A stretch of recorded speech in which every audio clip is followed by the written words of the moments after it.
Tatay Albert, ang aking superhero. At dito ang aming dating gawin. Nandiyan siya palagi. Sa lahat ng bagay. Laging kasama. Siya ang lakas ng aming pamilya. Pero isang gabi, umuwi si Tatay Albert. First time kong nakita siyang ganun. Mula noon, marami nang nagbago. Dahil dating gawi. Rapok muna kayo na. Hello po. Kaya ko po yun. Lumalang ang pagsasama namin ni Tatay Albert. Hanggang nakasanayan ko ng isa.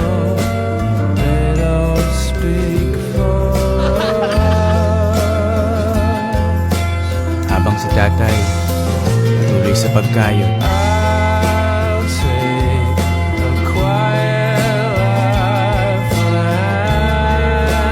kahit di na siya kasing lakas ng dati, hanggang sa dumating na yung araw na kailangan na namin maghiwalay. Alam mo sa dating gawin. Nandiyan ka ba na? Sa pasukan mo na. Ay, Tay! Ito po ba yung latest na cellphone? Nakahirap na kaya lang po. Second hand lang naman yan eh. Salamat na rin po.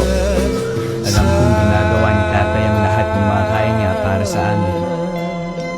Yun yun ang gagawin ko.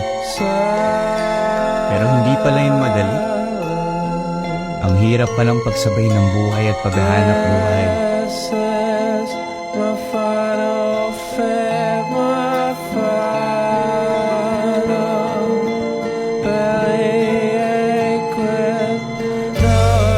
Uy, paano ba to? Ang ulit! Kanina magkatabi mo pa. Hello anak! Punta ka na! Pasensya ka na ha. Hindi ko mabigay lahat ng kailangan mo. Subukan naman ni tatay. Sa abot ang makakaya ko. Gusto ko maging masaya ka. Lagi niyong sinasabi noon na ako ang superhero mo. Pero ang totoo, ikaw anak ang aming superhero. Ikaw ang dahilan kung bakit kami lumalaban. Kung bakit ako malakas. Malakas ka ng problema. Kapayanin ni tatay ang lahat. Ano pa ba? Diba superhero tayo?